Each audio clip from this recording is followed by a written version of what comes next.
Shabbat Shalom, Israel. Greetings to the truth. We are a part of the Awakening Remnant Coalition. We are part of the Awakening Coalition Dallas, Awakening Remnant Coalition Dallas. It is a pleasure to be with you here on another Shabbat day. I want to greet all of the 12 tribes scattered, dispersed, but not destroyed. And we want to welcome you once again.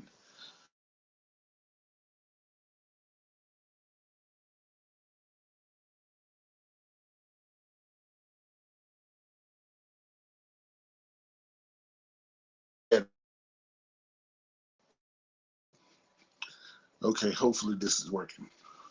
We had an opportunity to break the word grace down into its Hebraic form, where each and every one of you could see exactly what the word grace entailed, and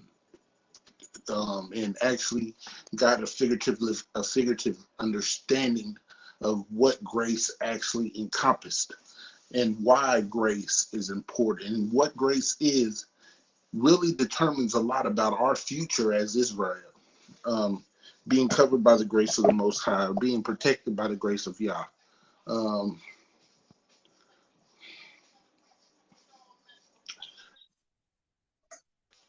To where as we grow and we develop in this truth and in this understanding of who Yah is and what our purpose is in the grand scheme of things, it brings us to an understanding of why things were set up the way that they were, why our traditions and why our daily living led us in the direction that we travel down. This is important, Israel, because without the latter, you can't go forward in your relationship with the Most High, at least not productively.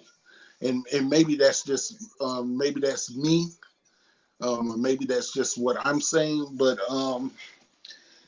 from what I've seen, if we don't embrace the concepts in the language and then apply this language to our lives, we can't really move forward in the understanding of Yah. In what we end up doing is going back into this mind state of what we came out of leaving the church. Everything then becomes doctrine because we don't search the scriptures. We go by what people say. And remember, it was said, search the scriptures, for in them you find life. Without understanding scripture and understanding the language and understanding where we are as a people according to the word of the Most High, you can't advance in the teaching or in the knowledge of who you are and whose you are. So, good afternoon or good Shabbat day to you, my brother Malak. How are you doing? It's a pleasure to see you on this week.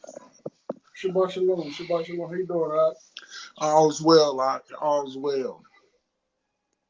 For sure. My computer is acting a complete donkey today. Yeah, something's wrong with my phone, man. My phone it never done this before. It keeps shutting off. I don't know what's up with the phone. Yeah, that's what I'm doing. I just lost the main screen with all my notes on it. Yeah. Now I'm trying to circumvent it, but yeah, we can go by what we got. Shabbat Shalom, Makoti, or Isha, what's going on, my love? So basically, on last week, as we missed you, man. We had a real great class, man, on grace. Okay. And actually the breakdown or the Hebraic alphabetical breakdown of the word grace, and we put it into different. We really went over we went over grace, and we went over the word Eden, and how these two words correlate. Mm-hmm. And how the word Eden actually brings the Messiah, which is a trip, brings the Messiah into the grand scheme of things, or brings him into the bigger picture. And we begin to understand, we talked about Adam and Eve's dismissal from the garden compared to Cain's dismissal. from out of the land, and the differences and how Adam and Eve were forgiven, but and received grace, well, received mercy and grace, wherein wherein Cain did not receive any. He just received a form of mercy. Yes. So, um, yeah, I keep getting this internet connection error. Yeah, I'm trying my best to. I gotta keep. For some reason, I don't know, man. My phone never done this, man. But anyway, I'm trying to. Well, I think I got enough power. That shouldn't be it. But anyway, because I'm looking at my the power of my phone. But anyway, man, it just keep cutting off. I don't know what the deal is, man. But anyway, yeah. But yeah, I'll go back and check that message out. I had to my business partner, he had vehicle problems, so we went to go not only retrieve his vehicle, man, but we had to because we had some clients that we had to deal with through the week. So what I had to do was we had to go pick up the part for the vehicle so he could get back on the road, stuff like that. So it's when you out here working on your own, man, people don't get how hard it is, man. But anyway, all praise the Most High, who was able to get him back up and running, and you know, keep this thing going.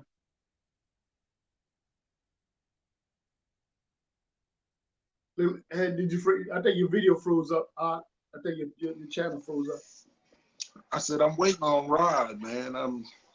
Oh, okay, okay. Can you hit him up? Let me see if I can. Yeah, I'll dip out for a hot second and hit him up. Okay. All right. So everybody, when we on last week we went into Genesis chapters 3 and chapters 4 and Ephesians 2 and 8 to break down grace. I want to touch a scripture now, being that y'all got a background and a little bit of more understanding. I really want to go into Deuteronomy a little bit with this concept, or with this lesson, because in Deuteronomy you're going to get to see something now that you understand how grace functions, and then this will explain our state. And this is why I want to do this, because without being able to explain the state of Israel as it stands right now, you can't apply this, man. There's no humanly, it's not humanly possible for you to apply this to your life, because without understanding why we're in the position we're in, you ain't gonna catch it. Let me see what I got. Um, but this thing will not let me get on the internet, y'all.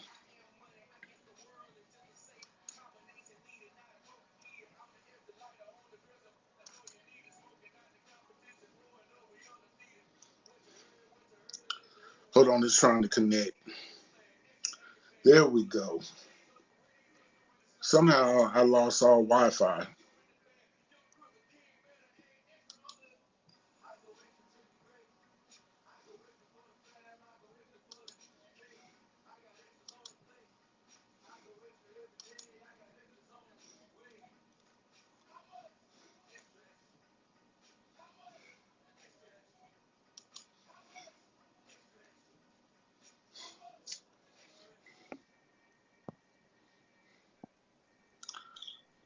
You heard from him? No, I haven't heard. Yeah, I'll see the message. Okay, cool.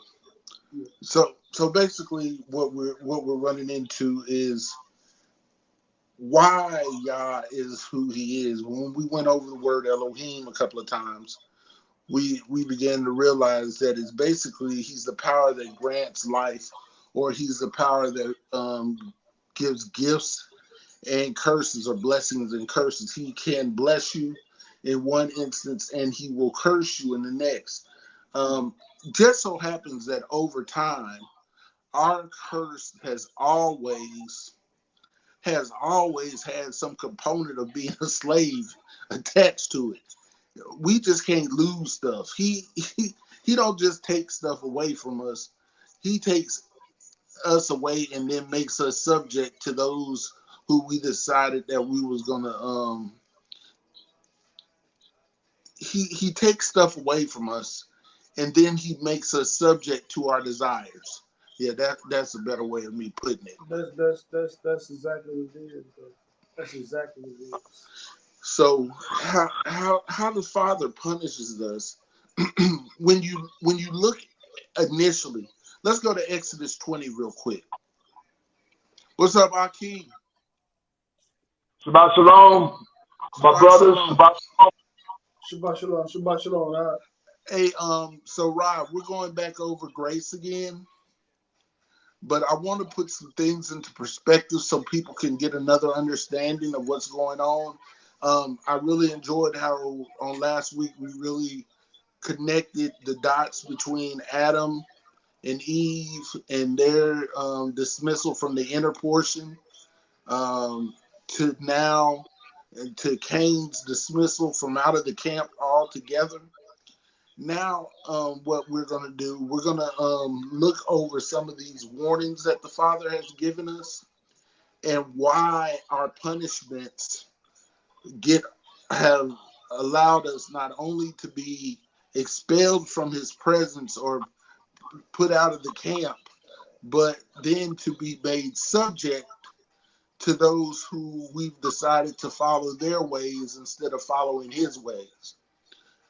Y'all, everybody, I want y'all to understand something.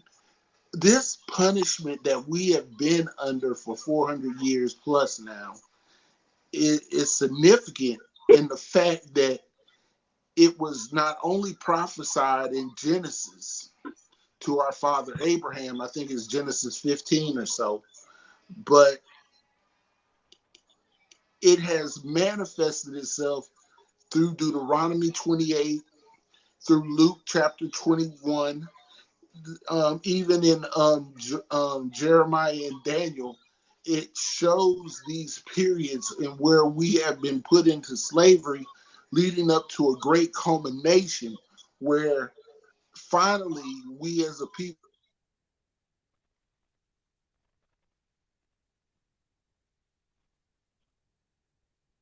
You froze up, Yemi.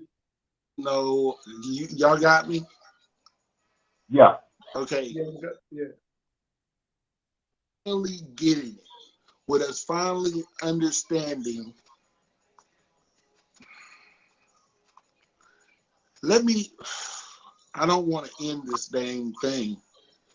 Um, Just keep going. Just keep going. Just keep going. Yeah. Just keep going. it culminates in us losing what we have gotten, but in this we're being made more and more submissive.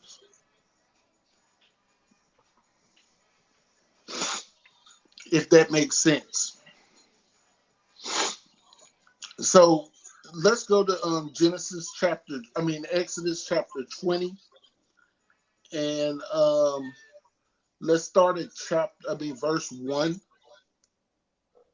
and read down to like verse. Let me see, because I ain't even there. Let me quit tripping. I'm telling you to do something I ain't even nowhere close to it.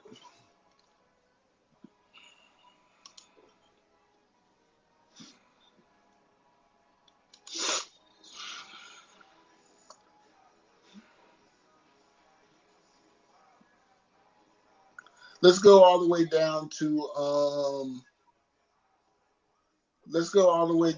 8, 1 through 8.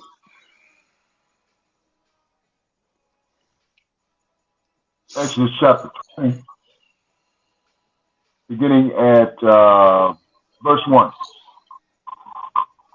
And Elohim spoke all these words, saying, I am Yahweh thou Elohim, which have brought thee out of the land of Egypt, out of the house of bondage. Thou shalt have no other gods before me. Thou shalt not make unto thee any graven image, or any likeness of anything that is in heaven above, or that is in the earth beneath, or that is in the water under the earth. Thou shalt not bow down thyself to serve them, for I Yahweh Elohim is a jealous God, visiting the iniquity of the fathers upon the children unto the third and fourth generation of them that hate me, and showing mercy unto thousands of them that love me and keep my commandments. Hold Thou on. shalt. Hold up real quick. That statement right there, is thou shalt not bow thyself to them or serve them. I am the Lord. What it says, for the Lord thy Elohim, for Yahweh thy Elohim is a jealous Elohim, visiting the iniquities upon the children, visiting the iniquity of the fathers upon the children through the fourth generation of them that hate me, and showing mercy to the thousands of them who love me and keep my commandments. Very important statement. The reason why this statement is important because he shows who he is in this statement. Remember, I said he is the father of what? Blessings and curses. He's the power that renders blessings and curses. But he shows something in this statement that I don't think a lot of people understand. Malak, let me ask you this question, and I want your answer. When we went into Egypt, 70 deep, were we enslaved?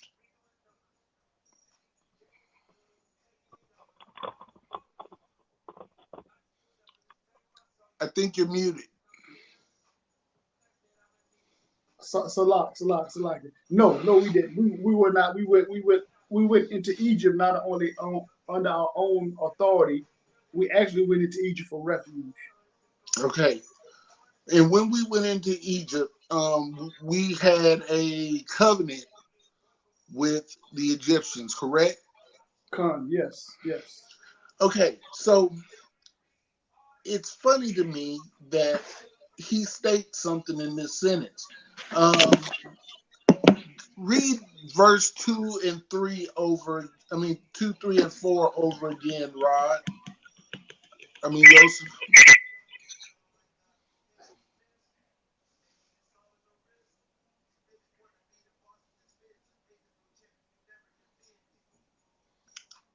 Joseph. I can't hear. Can you hear me? Yeah, I can't hear.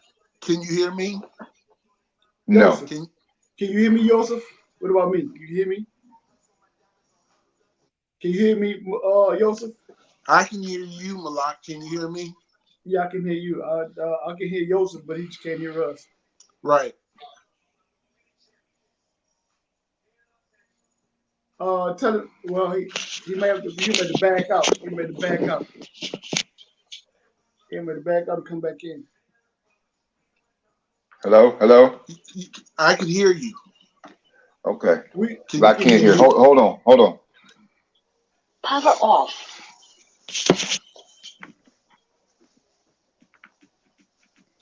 Boy, I know they don't want us to get this one out. Yeah, you know. I can't hear either one of you. Can you hear me? Yes, we can hear you. We can hear you. Yes. I can't hear either one of you. Go out. Go out. Back out.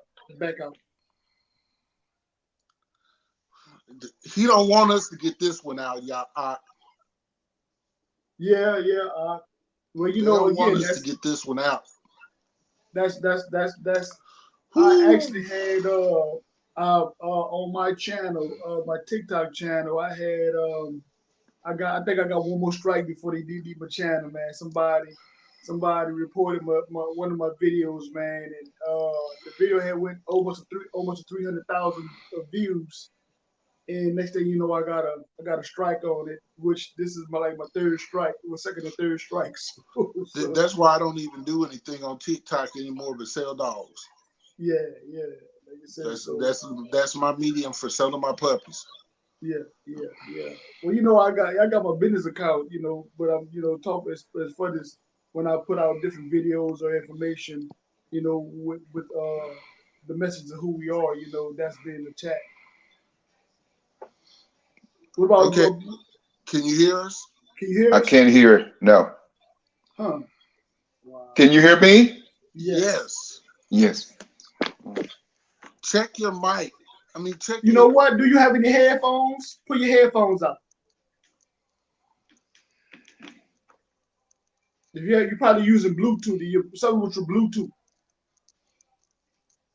Take. If you have Bluetooth, take it out. I'm checking the settings. So hold on. Dealing with these old folks. You see what happened when I deal with these old folks?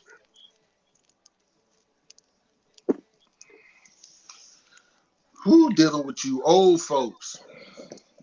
Or he might have to just use Dude, hey, can you see if he have headphones in? Do it look like he have headphones in you? I'm gonna be honest with you, Malak, and I don't even want you to start laughing because I know how you are. I ain't got my glasses on. I can't even see your face. Well, I got my glasses on, but I put your headphones out. Unplug your headphones. It look like he out on head. Look like he may have earbuds in or something. Yeah.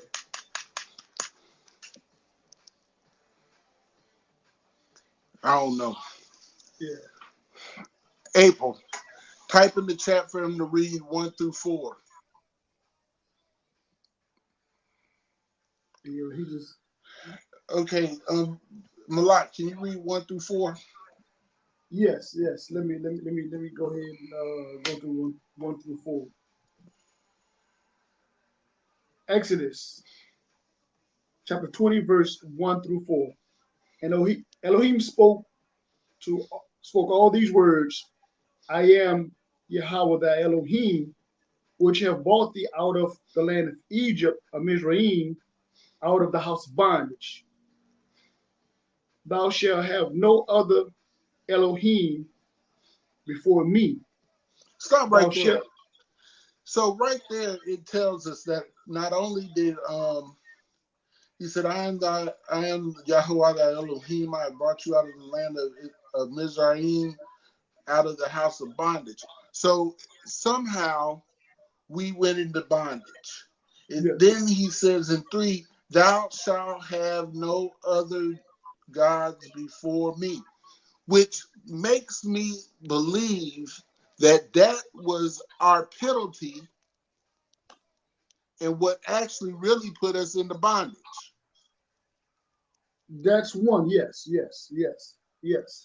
So at some point we quit following the Elohim of Israel and started following Egyptian gods, and we fell out of grace with him, and our penalty was bondage. Well, think of it from this perspective, Yemi. Talk to me. Whenever we deal with any other culture, whether it's historically or even right now, in current time, the Most High have always wanted us to be separate, right? He always wanted us to be separate, but typically what happens is we assimilate. We begin to assimilate, and this is why when you look at the Bible, when you look at Torah, you look at the records, right? People begin to associate Torah or the scriptures with Christianity, and I'm trying to choose my words carefully. This book is about a culture and a custom. It's about how a people, not only how they worship and how they live, but how they do their everyday affairs, whether it's marriage, whether it's economics, so on and so forth. What's happening is a lot of what's been taught in a lot of the instructions in Torah has been actually thrown away or deleted, and actually how can you say not reproduce. What word I'm looking for? Give me the word. Come on, Yemi. Replace with European ideology. Correct. So the same thing would happen if it's happening with us now. Would it be far-fetched to think that the same things would happen in Egypt? Being No. influenced by their culture. And the reason why I know this to be true is because when we go into Exodus chapter 6, I think it's either 6 or chapter 9, one of the first warnings that he gives us is not to take on the customs of the people of other That's my lands. point. That's my point. Because it puts us, it pulls us away from him. And so henceforth, being taken away from him, and so even in the statement that is made here, it says, showing mercy upon them that love me. Oh, wait a minute. Go to verse 5. Read verse 5, Rod. I mean, Thou shalt not bow. Go ahead, go. Okay, go ahead, Joseph. You can hear us now. Go ahead, Joseph. Exodus 25. Yes. yes. Okay. Verse 5. Exodus 20. Chapter 20, verse 5. You shall not bow down to them nor serve them. For I, Yahweh your Elohim, am a jealous God, visiting the iniquity of the fathers upon the children to the third and fourth generations of those who hate me, but showing mercy to thousands to those who love me and keep my commandments. Yes. So when we look at the word hate and love, we know in the Hebraic sense that hate is not an emotion. It is pulling yourself away, or moving away from the source. So that's right. We don't, we're under this conception that Yah puts us out of the camp when all along we leave the camp. That's right. We move from the protection of Yah, and we align ourselves with different Elohims or different powers, and we make them our God. And this is clearly stated when you look at the Christian faith. That's my because point. We have placed pastors, we placed bishops, we placed Caesar, the image of Caesar Borgia. Exactly. That's the point. We placed the image of Caesar Borgia above the Most High. And we have assimilated ourselves into a religion instead of being in our culture. Don't forget the high holy days, which are not only outside of being part of the law, it's actually showing from a cultural perspective, it's reconnecting these ties to us and our God, or to us and our deity. But we have replaced it. The Christian church has replaced them with Christmas, Thanksgiving, Easter, so on and so forth. Hold up. I got to stop this because you keep going out. Joseph keeps going out. Everybody. Go back over. Hang up and come back over. Okay. All right.